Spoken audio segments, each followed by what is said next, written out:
স্বাগত ইন্ডিপেন্ডেন্ট সংবাদে, সঙ্গে আছি ফারাদ তাসনিম। শুনছিলেন শিরোনাম, এবার বিস্তারিত। প্রধানমন্ত্রী তারেক রহমানের নেতৃত্বে সরকার গঠনের পর কৃষি ও সামাজিক সুরক্ষাতেও জোর দেওয়া হচ্ছে। পাশাপাশি দক্ষ জনশক্তি তৈরিতে যুগোপযোগী নতুন শিক্ষাক্রমের উদ্যোগ নেওয়া হয়েছে। বিশ্লেষকরা বলছেন, এসবের পাশাপাশি আইন শৃঙ্খলা পরিস্থিতির উন্নয়নে সরকারকে সবচেয়ে বেশি জোর দিতে হবে। গত 17 ফেব্রুয়ারি প্রধানমন্ত্রী তারেক রহমানের নেতৃত্বে বিএনপি সরকার শপথ গ্রহণ করে। এরই মধ্যে সরকার 100 দিন পার করল। নির্বাচনী প্রতিশ্রুতি অনুযায়ী দায়িত্ব গ্রহণের 3 সপ্তাহের মধ্যেই ফ্যামিলি কার্ড দেয়া শুরু করেন প্রধানমন্ত্রী। সেই সঙ্গে খাল খনন কর্মসূচিও শুরু হয়েছে। দেশের দক্ষিণ পশ্চিমের 21টি জেলার পানি সংকট দূর করতে পদ্মা ব্যারেজ করার সিদ্ধান্ত নেওয়া হয়েছে। শিক্ষাক্রম পরিমার্জনেও চলছে কাজ। দক্ষ জনশক্তি তৈরিতে যুগোপযোগী নতুন শিক্ষাক্রম করার উদ্যোগও নেওয়া হয়েছে।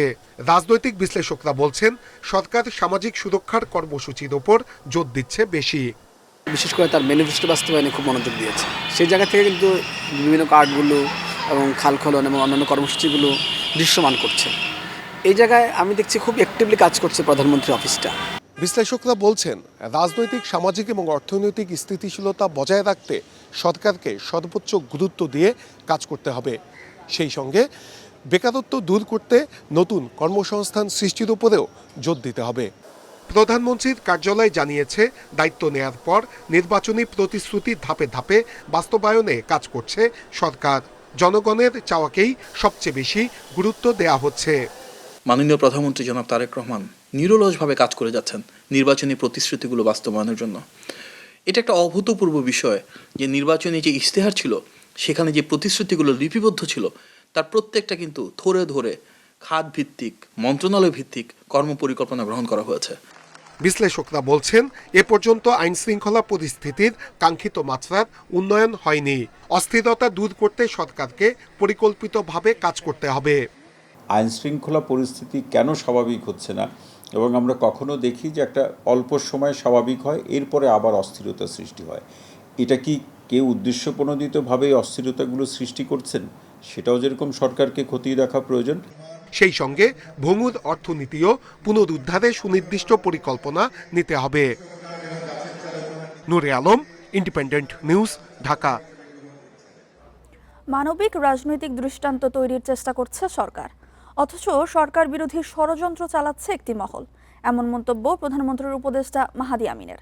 সোমবার বিকালে তেজগাঁওয়ে প্রধানমন্ত্রীর কার্যালয়ে তিনি এ মন্তব্য করেন। সরকারের 100 দিনের কার্যক্রম তুলে ধরে মাহাদি আমিন বলেন, এ সময়ে মন্ত্রিসভার গুরুত্বপূর্ণ সিদ্ধান্তের 62% বাস্তবায়ন হয়েছে।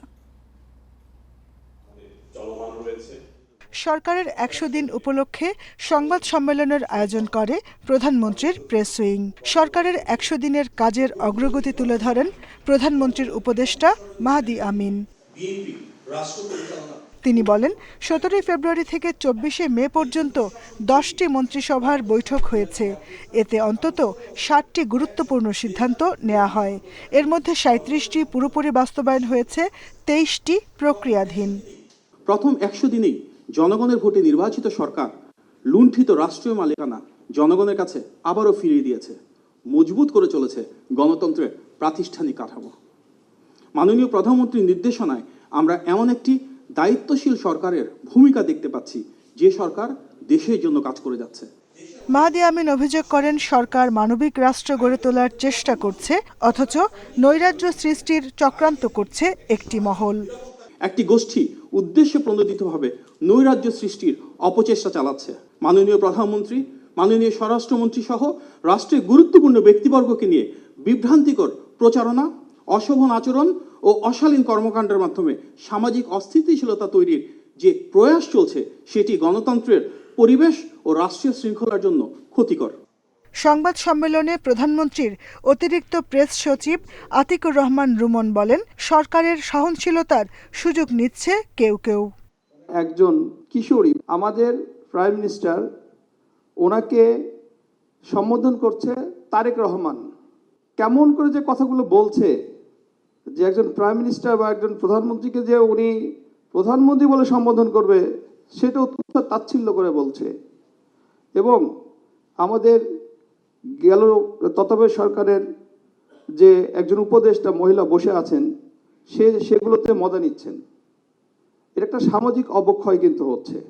প্রধানমন্ত্রীর অতিরিক্ত প্রেস সচিব বলেন, নির্বাচনী প্রতিশ্রুতি অনুযায়ী 180 দিনের অগ্রাধিকার কর্মসূচি নিয়ে কাজ করছে সরকার।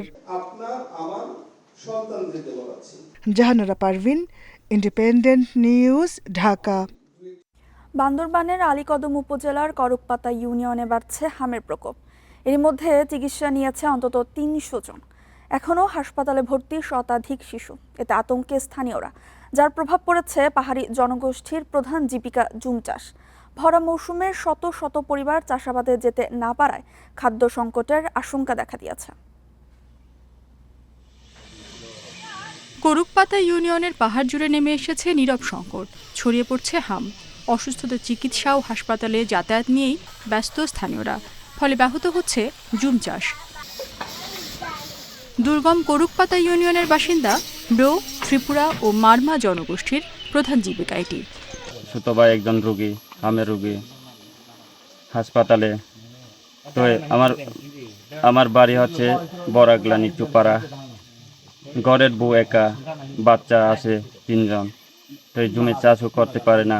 হসপিটালে নিতে হয়, সেই ওইখানে যে দেখতে হয়, সেই কারণে জুম কাজ করতে পারে না। অবস্থা সেভাবে হয়ে গেছে। যারা রোগী থাকি তারা তো করতে পারে না, মা বাবারা অনেক কষ্ট হয়। এরকম হাসপাতালে ছেলে মেয়ে নিয়ে থাকে। কৃষি বিভাগের তথ্য মতে আলীকদম উপজেলায় বছরে 1255 হেক্টর জমিতে জুম চাষ হয়। এর মধ্যে করকপাতা ইউনিয়নেই প্রায় 600 হেক্টর জমি। কিন্তু এখন অনেক পরিবার জুম চাষ করতে না পারায় খাদ্য সংকটের শঙ্কা তৈরি হয়েছে। প্রশাসন বা আমাদের যে জুন কর্তৃক এভাবে যদি আমাদেরকে যে হামরুকের আক্রান্ত ফ্যামিলিকে যদি চূড়ান্ত তালিকা করে তাদেরকে একটু সহযোগিতা করেন, তাহলে তারা খাদ্য একটু সচ্ছল হবে। ক্ষতিগ্রস্ত পরিবারগুলোকে সহায়তা দেওয়ার আশ্বাস দিয়েছে প্রশাসন। যে আক্রান্ত পরিবারগুলো আছে, যদি আমরা সরকারি চাল বরাদ্দ পাই, অন্তত প্রতি পরিবারকে যদি আমরা 30 কেজি করে চাল দিতে পারি, তা আমরা যদি এই চালটা ওনাদেরকে ওখান পর্যন্ত পৌঁছে না দিতে পারি, আসলে ওনাদের যাওয়া আসার যে খরচ ওটাতেই চালের ইয়াটা চলে যাবে। তা আমাদের প্ল্যান আছে যে ওই পাড়াগুলোতে আমরা পৌঁছে দিব। পাহাড়ি এই জনপদে পরিস্থিতি সামাল দিতে সমন্বিত পদক্ষেপের দাবি স্থানীয়দের। Independent news. ঈদের টানা ছুটি শুরু হওয়ায় সড়কে বেড়েছে ঘরমুখী মানুষের ভিড়। সকালে রাজধানীর বাস টার্মিনালে খুব একটা ভিড় না থাকলেও আজ থেকে যাত্রী চাপ বাড়বে বলে ধারণা পরিবহন সংশ্লিষ্টদের। এদিকে বাসে অতিরিক্ত ভাড়া আদায় হলে কঠোর ব্যবস্থার হুঁশিয়ারি দিয়েছে পুলিশ। বৃহস্পতিবার পবিত্র ঈদুল আজহা। 7 দিনের টানা ছুটি শুরুর পর রাজধানী ছাড়তে শুরু করেছে সাধারণ মানুষ। তবে সোমবার সকালে ঢাকার গাবতলী, সায়দাবাদ এবং মহাখালী বাস টার্মিনালে খুব একটা ভিড় ছিল না। তবে বেলা গড়ানোর সাথে সাথে বাড়ছে ভিড়। পরিবহন সংশ্লিষ্টরা বলছেন, পদ্মা সেতু হয়ে দক্ষিণাঞ্চলমুখী বাসে যাত্রী তুলনামূলক বেশি। বরং এবছর আরও 7 টাকা করে আমাদের নির্ধারিত ভাড়া থেকে আমরা কম নিতে হচ্ছে, কারণ তেলের দামই তো বেশি। ভাড়া যাত্রীর কাছ থেকে আমরা কিভাবে বেশি নিব? বেশি নেওয়ার মতন কোনো এখন আর ওই রাস্তা নাই। ঈদ যাত্রায় ভোগান্তি কমিয়ে নির্বিঘ্ন যাত্রা নিশ্চিতে প্রশাসনের নজরদারি বাড়ানোর দাবি যাত্রীদের। অতিরিক্ত ভাড়া আদায় বন্ধে কাজ করছে বিআরটিএর ভ্রাম্যমাণ আদালত। বর্তমানে যে অবস্থা খুবই সংকটপূর্ণ অবস্থা ছিল, তো এখন যাচ্ছি, দেখি পাই কিনা, না হলে লোকালি যেতে হবে। আমাদের এখানে একটা ভিজিলেন্স টিম গঠন করা হয়েছে, আমাদের একটা এখানে বুথ করা হয়েছে। যদি কোনো যাত্রী নিজে এসে বা আমাদের কাছে বিভিন্ন 5টা কন্ট্রোল রুমের নাম্বার দেওয়া হয়েছে, সেই হটলাইন নাম্বারগুলোতে যদি কেউ আমাদেরকে অভিযোগ প্রদান করে, আমরা সেই অভিযোগের প্রেক্ষিতে এবং আমরা সুমোটো আমরা বিভিন্ন ধরনের অভিযান পরিচালনা করছি। যাত্রী হয়রানি ও চাঁদাবাজি নিয়ন্ত্রণে টার্মিনালে অতিরিক্ত পুলিশ মোতায়েন করা হয়েছে। বাস টার্মিনালের চারপাশে রাখা হয়েছে চেকপোস্ট। আমাদের স্পেশাল মেট্রোপলিটন ম্যাজিস্ট্রেট তারা কাজ করছেন, পাশাপাশি বিআরটি এর ভিজিলেন্স টিমে বিজ্ঞ ম্যাজিস্ট্রেটগণ কাজ করছেন। আমরা তাদের সাথে আজকে কথাও বলেছি, এই ধরনের কোনো অভিযোগ পাওয়ার সাথে সাথে তারা ব্যবস্থা গ্রহণ করছেন এবং আমাদের নজরে আসা মাত্রই আমরা তাদেরকে এই ম্যাজিস্ট্রেট মহোদয়ের সামনে নিয়ে যাচ্ছি। সোমবার সরকারি ছুটি শুরু হলেও এর কয়েকদিন আগেই রাজধানী ছাড়তে শুরু করেন নগরবাসী। Khaled Raihan, Independent News, Dhaka. এ যাত্রায় সড়ক মহাসড়কে ঘরমুখী মানুষের ঢল। সোমবার সকালে গাজীপুরের চন্দ্রা চান্দনা সহ কিছু জায়গায় যানবাহনের ধীর গতি ছিল। দুপুরের পর কোথাও কোথাও সৃষ্টি হয় যানজট। ঢাকা ময়মনসিংহ মহাসড়কে বৃষ্টির পানি জমে গাড়ি বিকল হওয়ায় বাড়ে দুর্ভোগ। বিশৃঙ্খলা ঠেকাতে বিভিন্ন গুরুত্বপূর্ণ পয়েন্টে কাজ করছে পুলিশ ও অন্য বাহিনীর সদস্যরা। ঈদ উপলক্ষে বাড়ি ফেরা মানুষের ভিড় সড়ক মহাসড়কে। সকাল থেকে গাজীপুরের ঢাকা ময়মনসিংহ ঢাকা টাঙ্গাইল মহাসড়কে দেখা গেছে যানবাহনের চাপ। চান্দনা চৌরাস্তা, বোর্ডবাজার, গাজীপুরা টঙ্গী সহ কিছু স্থানে ছিল যানবাহনের ধীরগতি। চন্দ্রা ত্রিমোড়ে চাপ বাড়ায় ধীরে চলছে যানবাহন। কিছু স্থানে মহাসড়কের পাশে বাস ট্রাক থামিয়ে রাখা এবং যাত্রী ওঠানামা করায় যানবাহনের জটলা দেখা গেছে। জাম পাইছি টঙ্গীর থেকে, মহাখালী ওইখান থেকে যাচ্ছেন মোটামুটি ফ্রি পাইছি, টঙ্গীর থেকে জাম পাইছি। বৃষ্টিপাত হওয়াতে আপনার গাজীপুরের রাস্তা বিভিন্ন জায়গায় পানি জমে যায়, পানি ভিতরে যেতে পারছে না, অনেক সাইলেন্সারের ভিতরে পানি জমে গাড়িগুলো অকেজ হয়ে যাচ্ছে। তারপরে গাড়িগুলি স্পিডগুলি আমরা মেনটেন রাখতে পারতেছি না, যে গাড়িগুলি স্লো হয়ে যাচ্ছে, যার ফলে একটু জ্যামের সৃষ্টি হয়েছে। সাভার হয়ে ঢাকা রিচা মহাসড়কে যানবাহনের ভিড় বাড়লেও তেমন কোনো ভোগান্তি নেই। রাজধানী থেকে ছেড়ে আসা উত্তরবঙ্গের যানবাহন চলাচল করছে স্বাভাবিক গতিতে। তখন একটা ভোগান্তি সম্পূর্ণ হয়ে যায় আর কি। এই জন্য আমরা একদিন আগে যাচ্ছি যেন ভোগান্তিতে না পড়ে যায়। সবচেয়ে বেশি প্রেশার হবে কালকেই, এটাই সবচেয়ে বেশি আমাদের ধারণা। আর ম্যাক্সিমামে আসলে গাড়ির সিটগুলো আগেই ফ্লাপ হয়ে গেছে। ঢাকা মাওয়া এক্সপ্রেসওয়ে ও পদ্মা সেতু এলাকা দিয়ে যানজট ছাড়াই গন্তব্যে যাচ্ছেন দক্ষিণ ও দক্ষিণ পশ্চিম জেলার মানুষ। সড়ক পরিদর্শনে এসে আইনশৃঙ্খলা বাহিনীকে বিশৃঙ্খলা রোধের নির্দেশ দিয়েছেন সংসদ সদস্য। রাস্তায় যেন কোনো রকম অকারেন্স সৃষ্টি না হয় এবং এবং বিভিন্ন অঞ্চল থেকে যে এই যে গরুর হাটে গরু উঠছে, সেখানে কোনো চাঁদাবাজ যেন কোনো চাঁদাবাজি করে আমাদের এই ব্যবসার প্রতিহত সৃষ্টি করতে না পারেন। তাই সে কারণে আমাদেরকে স্ব এলাকা অবস্থান করে এবং প্রশাসনের সাথে সমস্ত সহযোগিতা করার জন্য বলেছেন। পাটুরিয়া, দৌলদিয়া ও আরিচা কাজিরহাট নৌ রুটে যাত্রী ও গাড়ির চাপ বাড়লেও পারাপার স্বাভাবিক রয়েছে। সোহেলি জাহান, ইন্ডিপেন্ডেন্ট নিউজ। যানবাহনের চাপ ও বৃষ্টির কারণে ঢাকা টাঙ্গাইল যমুনা সেতু মহাসড়কের সেতু থেকে রাবনা বাইপাস পর্যন্ত 22 কিলোমিটার এলাকায় যানবাহনের ধীরগতি রয়েছে। আরও জানাতে সেখান থেকে আছেন সহকর্মী মামুনুর রহমান। মামুনুর, এই মুহূর্তে সেখানকার কি অবস্থা দেখছেন, সেই সাথে যাত্রী চালকরা কি বলছেন জানাবেন।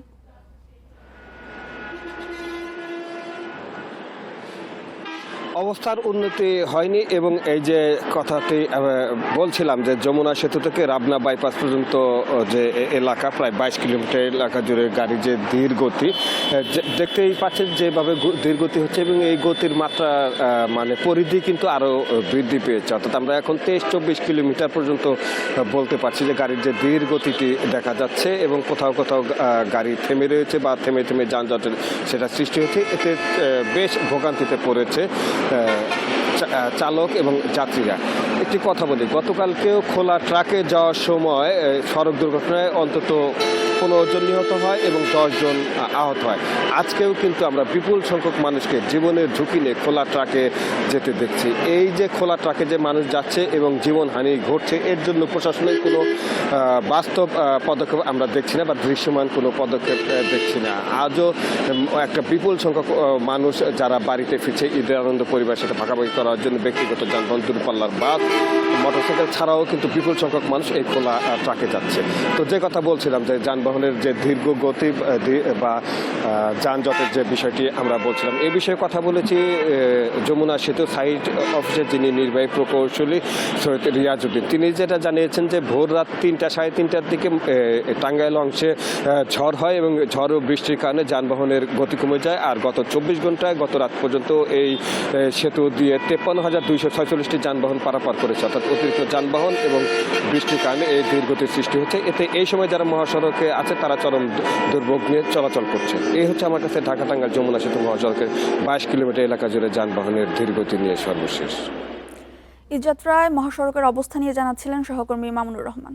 দর কষাকষিতে জমজমাট হতে শুরু করেছে রাজধানীর কোরবানির পশুর হাট। সাধ্যের মধ্যে পছন্দ মতো পশু কিনছেন ক্রেতারা।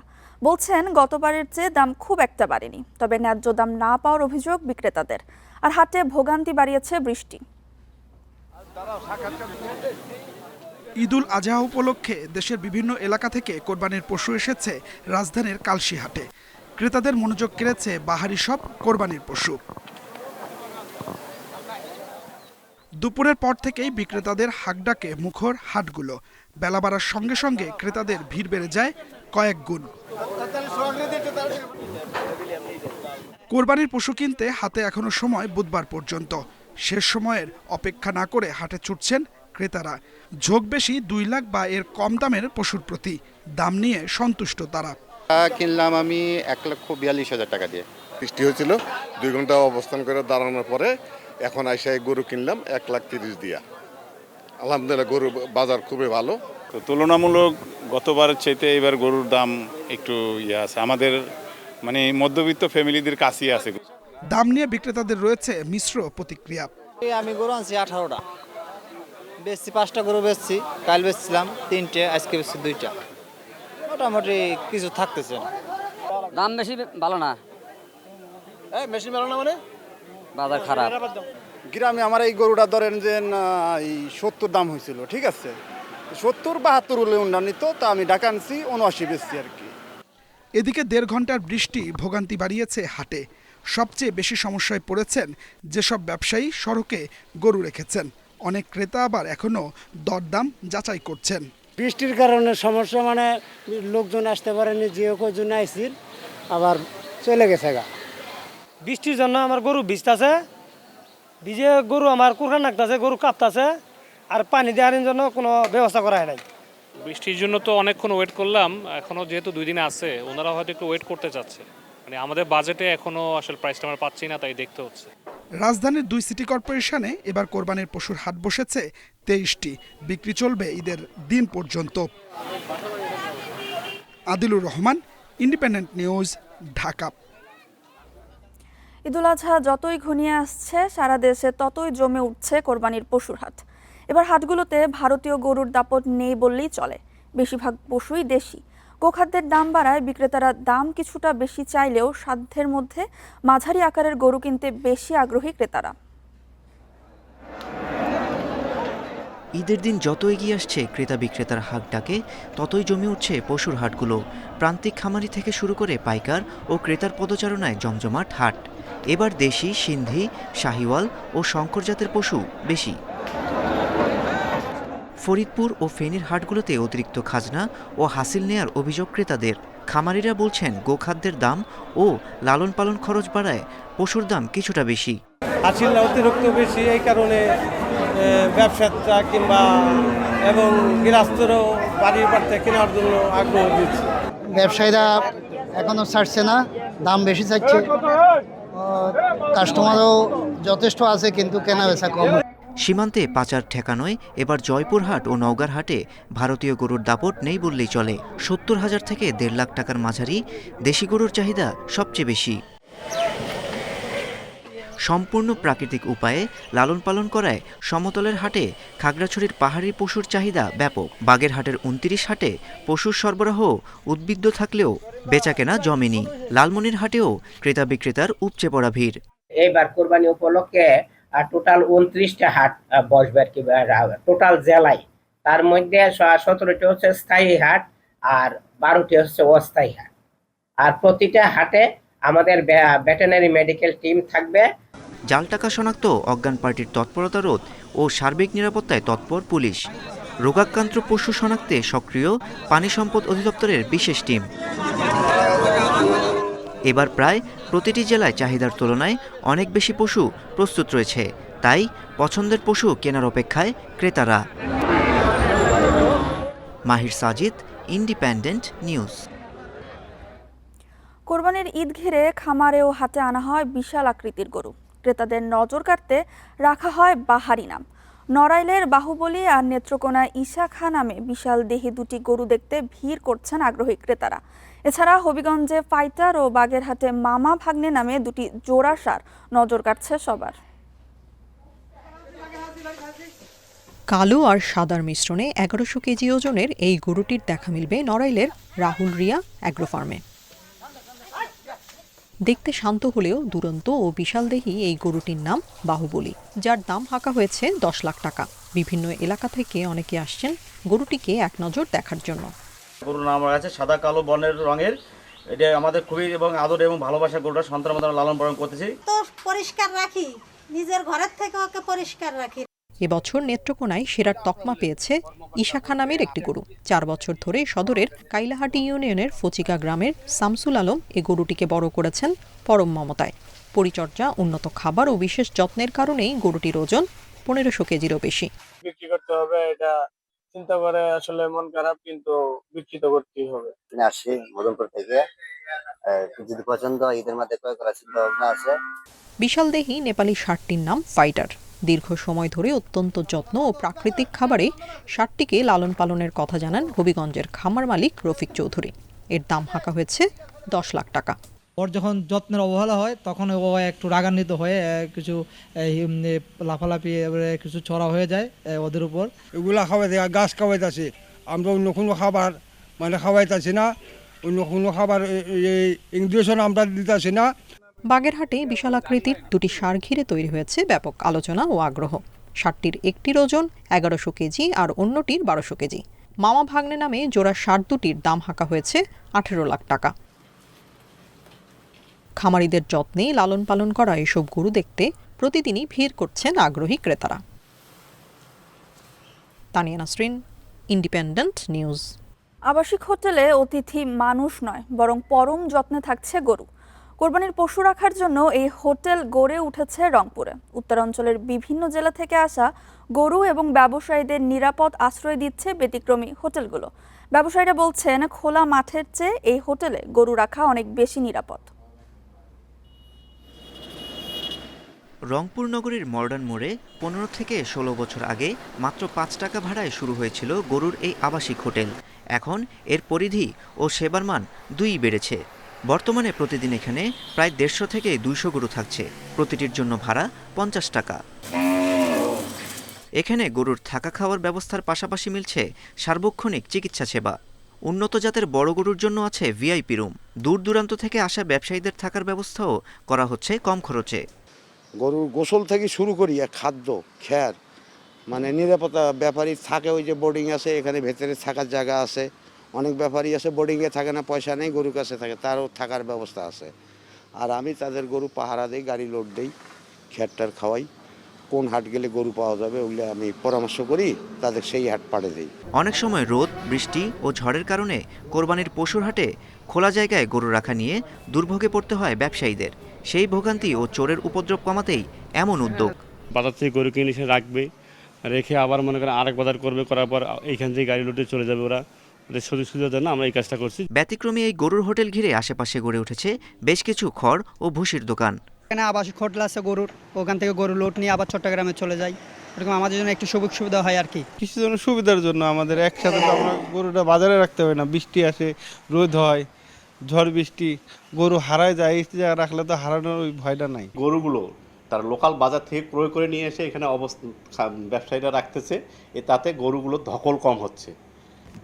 এটা একটি অবশ্যই ব্যতিক্রমী উদ্যোগ এবং মানুষের মধ্যেও খুব উৎসাহ উদ্দীপনা এটাকে ঘিরে দেখা যাচ্ছে। কোরবানির পশুর আবাসিক এই হোটেল এখন ব্যবসায়ী ও খামারিদের ভরসার জায়গা। Independent news. এ ছিল এখনকার সংবাদে। ধন্যবাদ এতক্ষণ সাথে থাকার জন্য।